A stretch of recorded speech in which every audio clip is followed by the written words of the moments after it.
Hablamos del primer tipo de amplificador, que es el surtidor común, con capacitor en el surtidor. El capacitor en el surtidor, pues, tiene la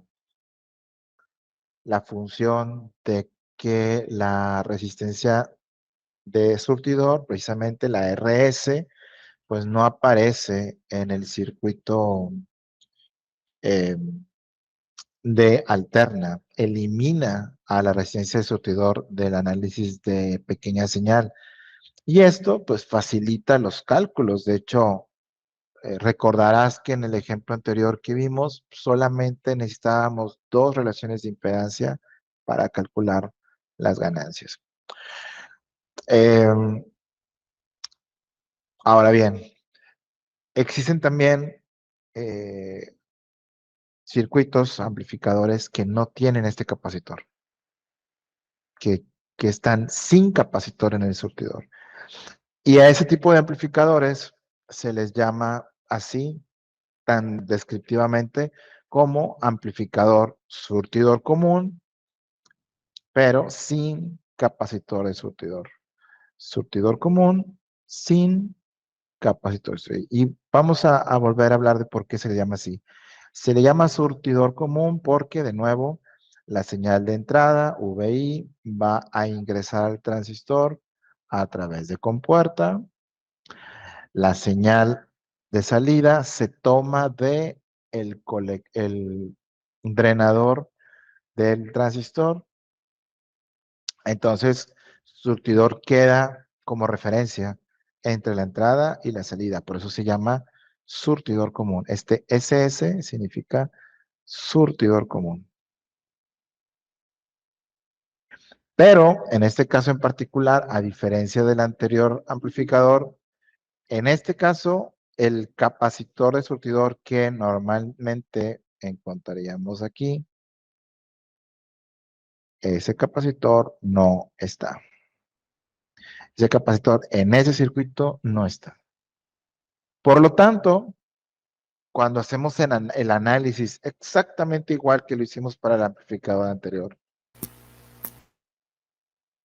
en la señal de directa no nos afecta en nada. En polarización directa nos es transparente si tiene capacitor o no tiene capacitor, nos da igual.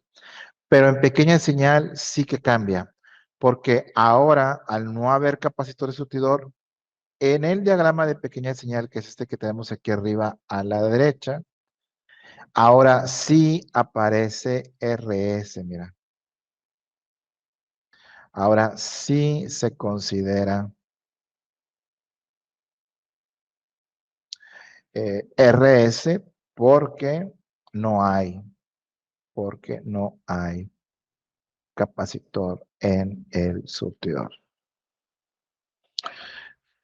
Y esto, al entrar RS, pues complica las cosas, ¿no? Complica las ecuaciones. Te doy tiempito para que anotes lo que creas. Bueno, hay mucho que anotar aquí. O por screenshot, no sé cómo lo estás haciendo. Pero aquí una pregunta que vale la pena hacernos es, a ver, vamos a ver. Primero me dice el ingeniero que en la configuración anterior, el que tenga el capacitor de surtidor simplifica el circuito, hace el análisis más fácil, me va a dar mejor ganancias de voltaje, todo eso, ¿no? Entonces, ¿cómo por qué alguien lo iba a quitar? ¿Cómo por qué existe este circuito sin el capacitor? Es una pregunta válida, ¿no? ¿Por qué existe? Bien, por una razón muy importante. Eh, Así como tiene ventajas el hecho de colocar capacitores para eliminar los efectos de ciertas resistencias, eh, nada es gratis, ¿no? Nada es gratis. Entonces, estos capacitores, eh, en ciertas condiciones de operación, te juegan en contra. Entonces, eh, por ejemplo, permíteme explicártelo de forma gráfica para no meternos a las ecuaciones. Supongamos que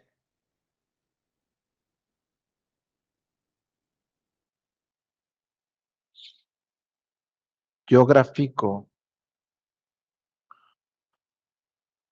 la ganancia de voltaje delta V del circuito contra frecuencia. Ojo, contra frecuencia.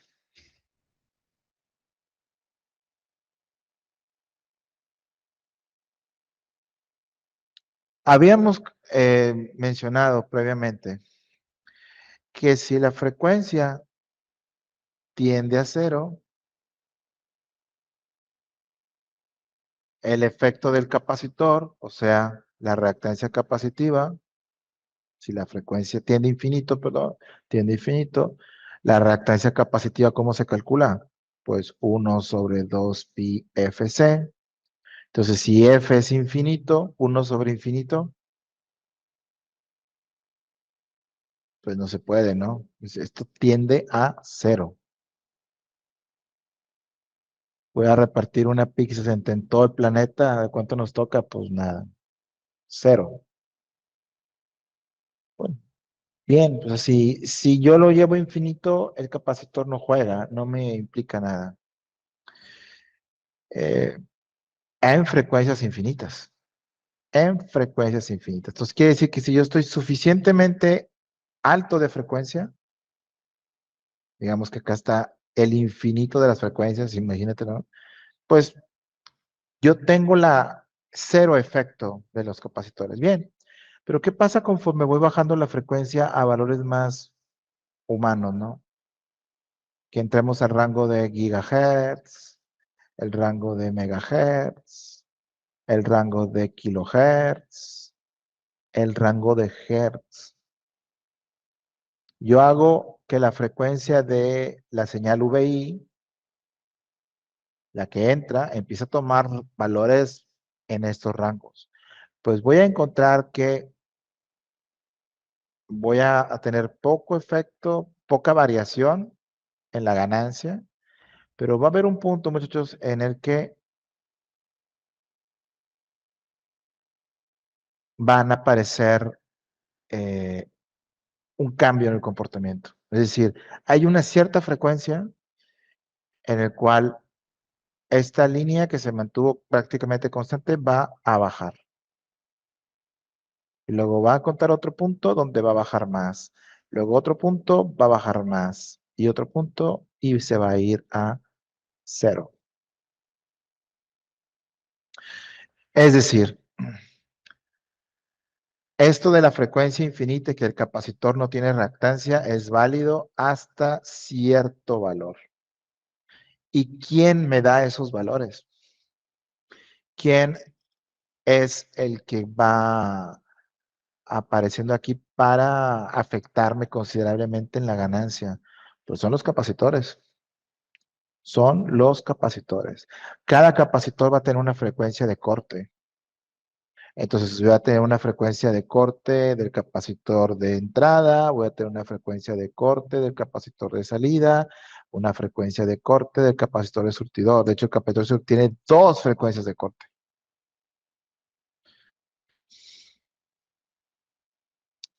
En otras palabras, el tener capacitor,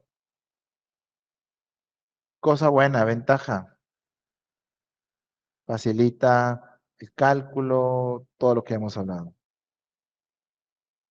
Pero tiene una seria desventaja. En frecuencias en el rango de Hertz, los capacitores no los puedes ignorar. Y a cierto punto van a entrar a jugar y te van a matar el circuito, lo van a apagar al amplificador. A esas frecuencias donde ya empieza a verse esos efectos, se les llama frecuencias de corte. Hay una frecuencia de corte bajo y hay una frecuencia de corte alto. La frecuencia de corte bajo está dada por estos capacitores que yo estoy incluyendo en el circuito. Entonces, esto resuelve la pregunta inicial. ¿Cómo por qué a alguien le quitaría los capacitores? Para no tener problemas a baja frecuencia. Para no tener tantos problemas a baja frecuencia. Si yo quiero el amplificador para que trabaje con una señal que yo sé que anda en el rango de 300 Hz, 200 Hz, 50 Hz, entonces me va a tomar mucha importancia qué capacitor ponga, si lo pongo o no lo pongo. CI y CO, eso no me los puedo quitar, esos van de cajón. CI y CO tienen que estar porque son los que me están permitiendo eh, separar el punto de operación. Pero CS, ese sí me lo puedo quitar.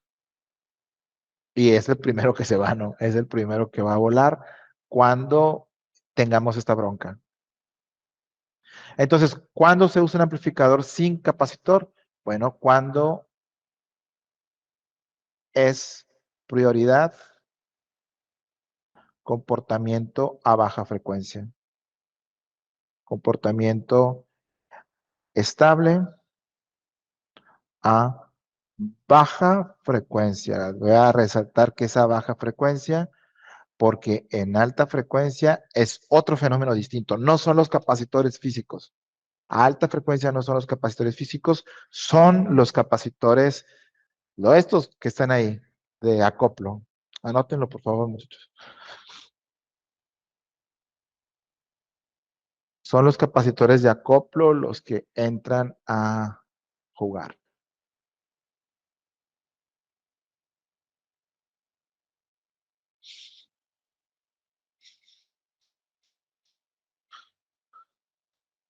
Entonces, si tu circuito con el que tú estás trabajando, tú sabes que anda, no, este está amplificando la señal de radio, no, pues no es tanto problema. Señal de radio, la voy a encontrar en el orden de kilos para arriba, kilohertz, no es tanto problema.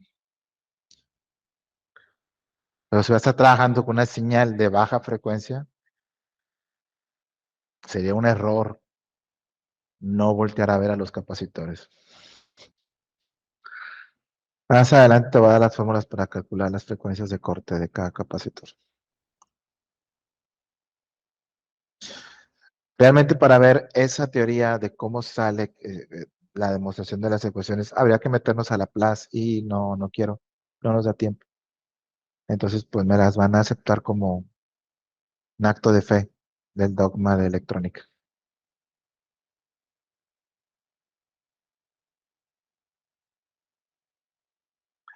Ok, bien.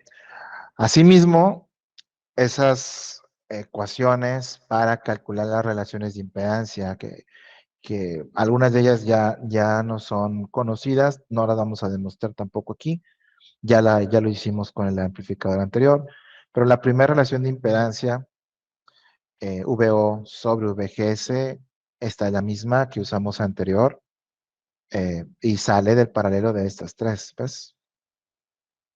Del paralelo de estas tres. La, la, la ecuación de relación de impedancia que previamente hemos estado utilizando. La tercera también, la tercera relación de impedancia de VG sobre VI, lo mismo. ¿Recuerdas que calculamos VG eh, haciéndolo paralelo con este? Y luego el divisor de voltaje. Bueno, esta ecuación, la tercera relación de impedancia es idéntica a la segunda del amplificador anterior. Aquí realmente el cambio que había que hacer es la segunda relación de impedancia. Y esta segunda relación de impedancia está aquí porque la RS apareció. Y esta RS me estorba demasiado tenerla aquí en medio. Eh, es- em, no está ni en el circuito de salida ni en el circuito de entrada. Está en ambos. Entonces, algo que se hace para manejar esta resistencia es aproximar su efecto. Aproximar su efecto. Así que esta resistencia se aproxima a la entrada. Haz de cuenta que se elimina de aquí y se conecta de este lado. Se aproxima multiplicándola por la transconductancia.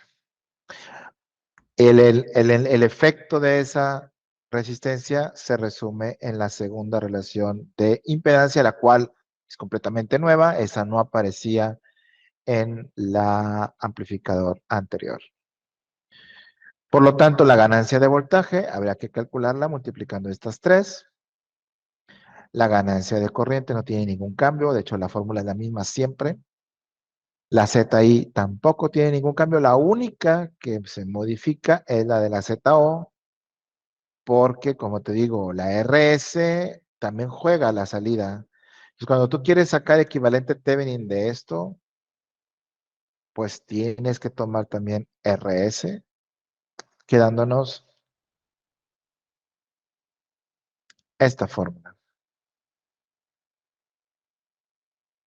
¿Sale? ¿Las tienes? No las vamos a demostrar, solamente las vamos a utilizar en un análisis.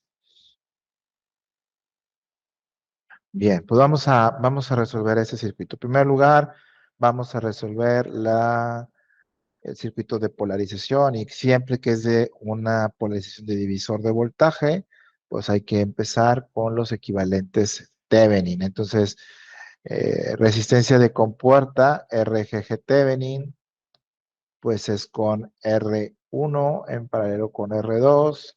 Acuérdate que R1 es la de abajo. Entonces son 280 kilo ohms en paralelo con 2 mega ohms. Nos va a estar dando 282 megas. ¿Cuánto?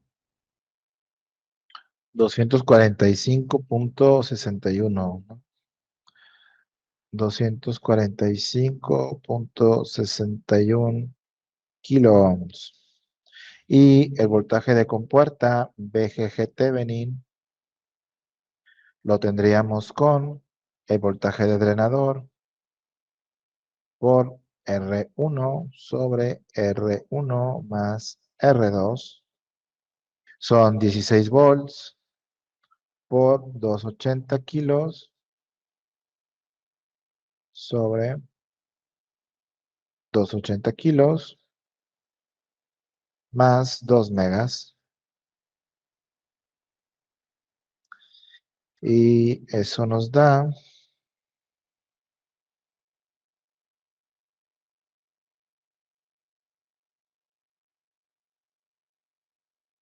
1.965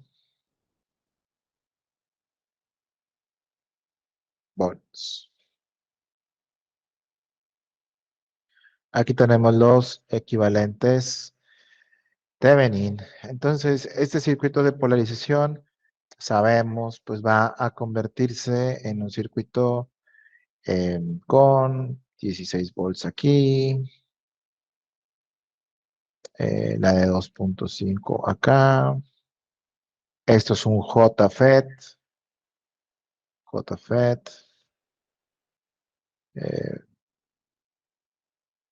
1.5. Y acá, pues en lugar de divisor, vamos a tener la RG de 245.6 kilos y la fuente de 1.96 volts. Y pues malla de entrada, esto, malla de salida, acá afuera.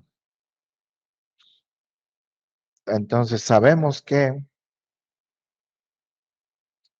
para divisor de voltaje, la malla de entrada, ¿cómo nos queda? Pues si checas sus apuntes cuando vimos esa polarización, dijimos que la IDS va a ser igual a BGG Thevenin menos BGS sobre RS. ¿Sí? Pues como es JFET, hay que igualar la ecuación de la malla de entrada con la ecuación de Chocliffe. Entonces nos quedaría aquí BGG Thevenin menos BGS sobre RS igual a IDSS por 1 menos BGS sobre PP al cuadrado. Esta es la ecuación de Chocliffe, la del lado derecho. Vamos a sustituir los valores que tengamos y hay que desarrollarla para obtener la cuadrática. BGG Thevenin, pues 1.965 menos BGS sobre RS 1.5 kilos. La IDSS son 8 milis, que va a multiplicar a 1 menos BGS sobre BP. BP es menos 4 al cuadrado. Bueno, pues como siempre vamos a aplicar la vieja confiable. Entonces, este de aquí lo pasamos multiplicando y el cuadrático lo desarrollamos como cualquier binomio. Sí.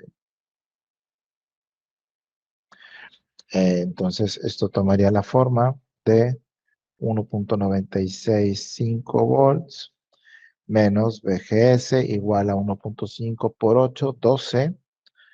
Kilos con milis se cancelan. Ohms por amperes da volts. Voy a dejarlo así, 12. 1, 1 al cuadrado, 1. Aquí menos y menos va a dar más. 1 por un cuarto, pues un cuarto. Por 2, 2 cuartos. 2 cuartos es 0.5. Entonces sería más 0.5 BGS. Luego esto al cuadrado.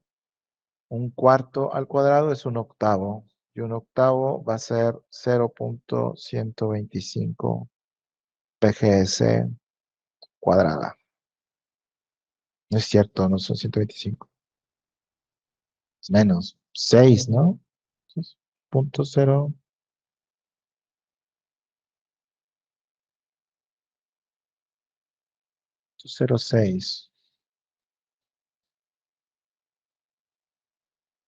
0.625.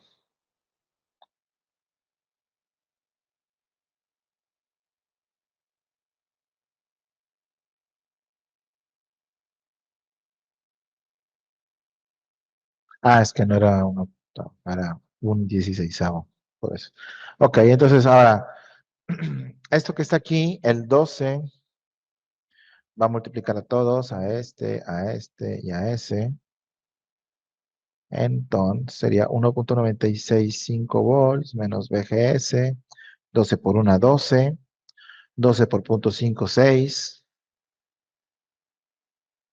y 12 por eso, ¿cuánto les da? 0.75. 0.75 BGS cuadrada. Bien. Ahora vamos a igualar a 0. Juntamos términos equivalentes. El lineal, pues se va con el lineal.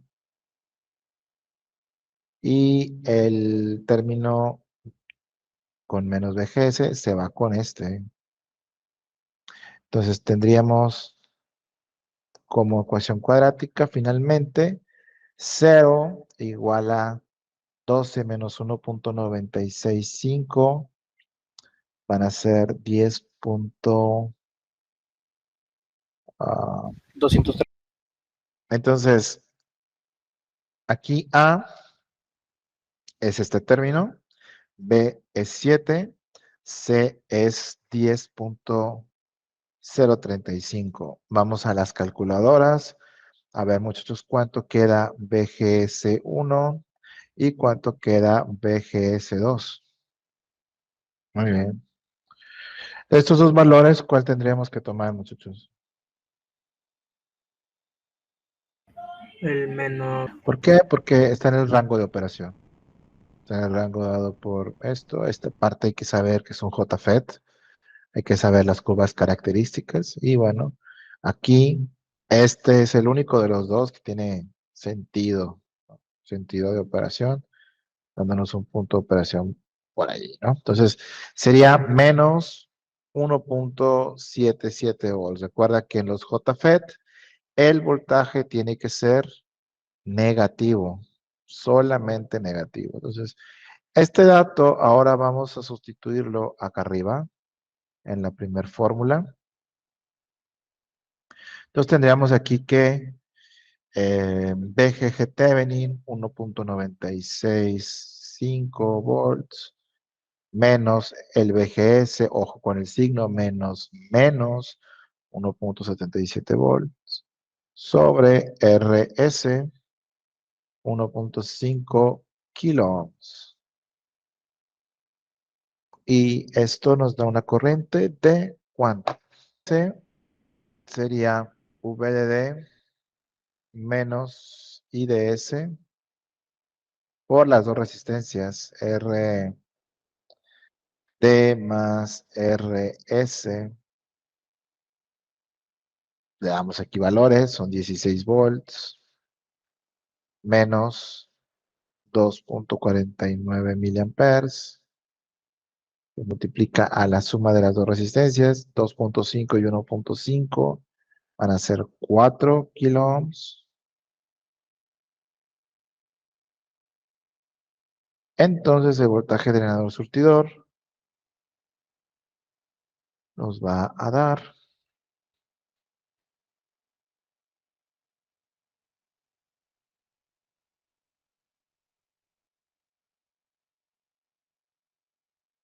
7.24, ¿verdad?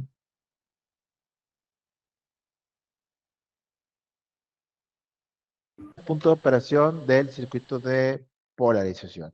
Pero pues todavía nos faltaría la parte de pequeña señal y obtener las ganancias. Esto solamente es el primer paso. Vamos a la parte de pequeña señal. ¿Le puedo dar vuelta?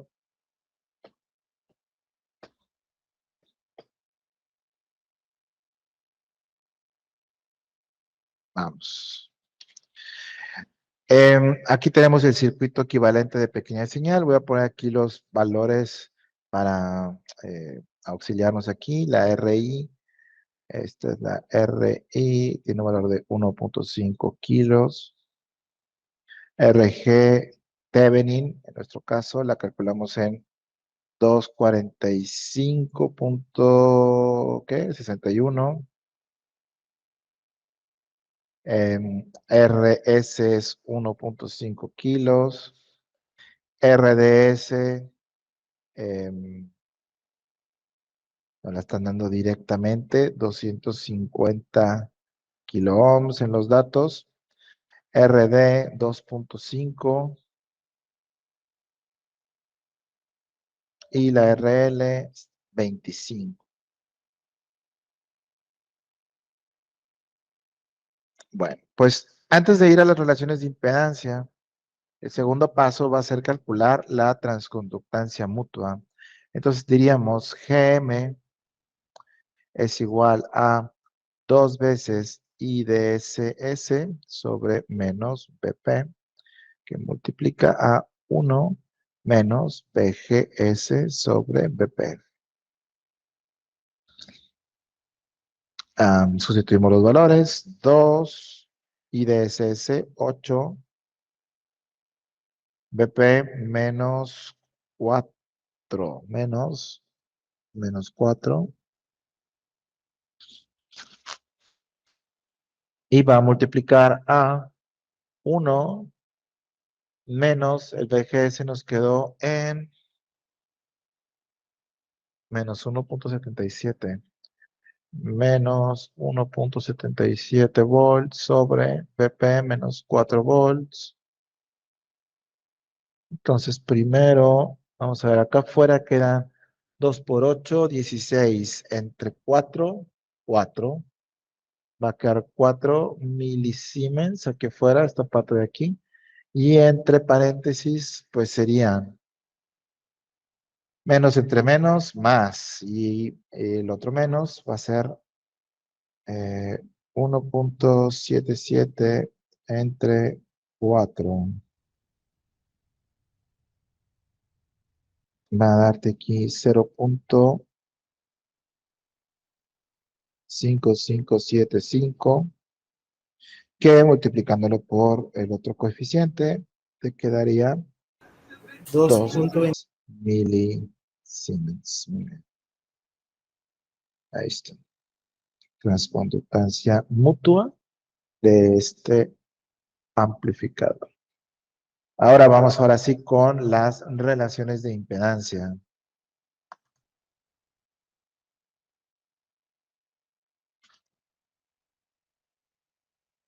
La primera, dada por BO sobre BGS, sería, de acuerdo a la ecuación que anotaste ahorita, menos GM por el paralelo de las tres finales, ¿no? RDS, RD y RL. Sustituimos aquí los valores, estamos hablando de menos 2.23 milisiemens por el paralelo de 250 kilos con 25 kilos con 2.5. Ese es 2.5 de hecho.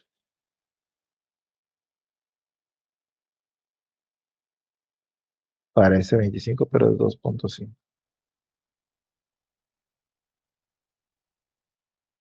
2.5. Y el último sí es 25 kilos. ¿A qué te da? La primera relación de impedancia. 2,026. Bien, esa es la primera relación de impedancia. Vamos a la segunda. La segunda relaciona BGS con BG y está dada por 1 sobre 1 más GM por RS. Entonces esto es 1 sobre 1 más 2.23 milisiemens que multiplica a 1.5 kilo ohms. 8,1. Okay. Esa es la segunda. Y por último, el divisor de voltaje de entrada. Vg sobre Vi, que está dada por Rg Thevenin sobre Rg Thevenin más Ri, son 245.61 kilos sobre 245.61 kilos más 1.5 kilos.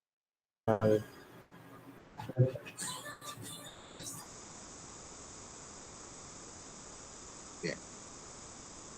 Pues ya tenemos las tres relaciones de impedancia. Con esto podemos ya calcular delta V. Porque, bueno, delta V está dada por la multiplicación de estas tres. Delta V, pues es menos 5.026 por 0.2381 por 0.99. Entonces la ganancia de voltaje nos da 18, es lo que me da de ganancia. Entonces fíjate cómo hay una pérdida significativa en ganancias. Eh, no es que sean exactamente iguales, pero compara estos valores de ganancia de voltaje, ¿ok? Con lo que obtuvimos en el otro amplificador. Dale para atrás. Acá la delta V era 4.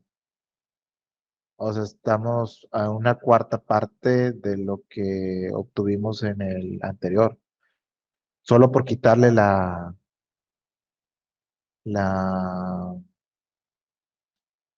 el capacitor. ¿Cómo sé cuánto quedaría con capacitor? Con capacitor. Pues es muy fácil porque con capacitor las únicas relaciones de impedancia que aparecen es la primera y la tercera, ¿ves? Entonces, si tú multiplicas menos 5.026 por 0.99, ¿cuánto te queda? Como 5, ¿no? Debe ser.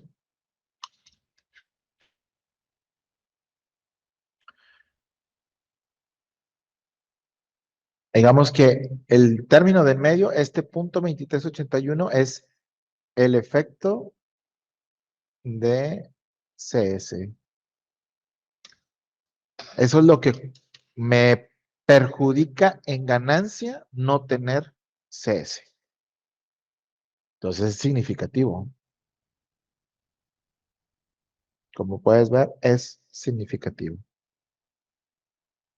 Bueno, ¿hasta ahí alguna pregunta, muchachos? Que no, ¿verdad? Es el mismo procedimiento que el anterior, el mismo procedimiento que o sea, aquí, broncas al usar la calculadora. Ahí es donde nos podemos equivocar. Arroba, ustedes saben quién. Ustedes saben quién es. No se vayan a confundir en el formulario. El otro riesgo es que agarren ecuaciones que son de otro amplificador. Que les ponga un problema que sí tiene capacitor y ustedes agarren las que no tiene capacitor.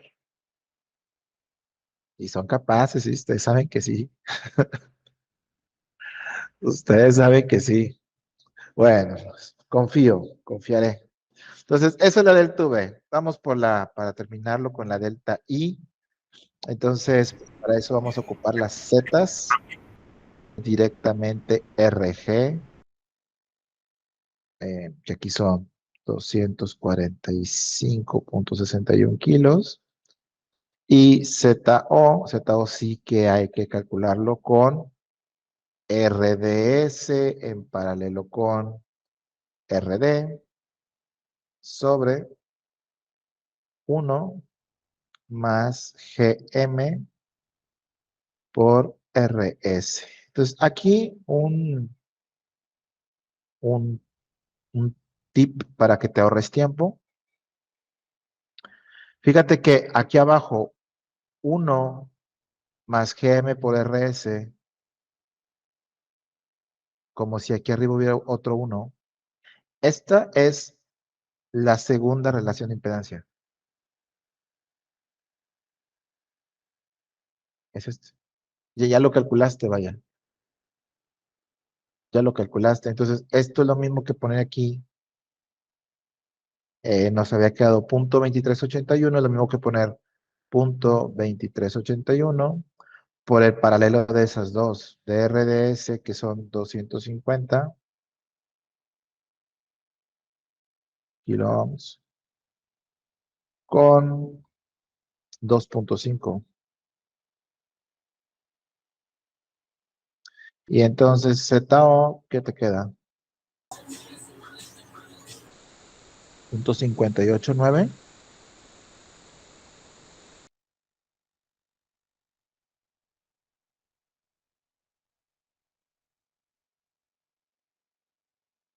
¿Es correcto?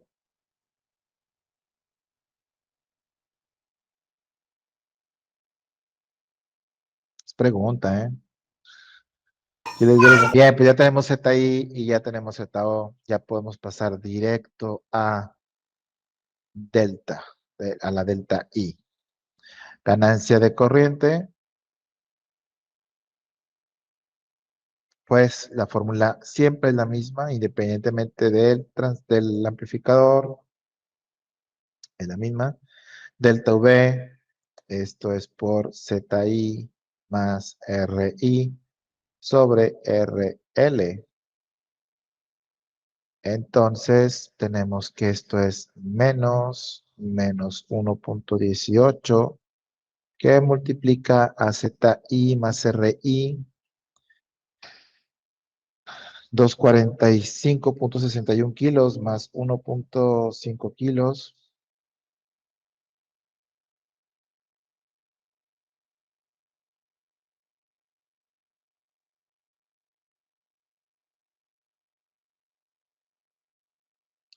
Sobre RL, 25 kilos. Profe, Tengo 11.357.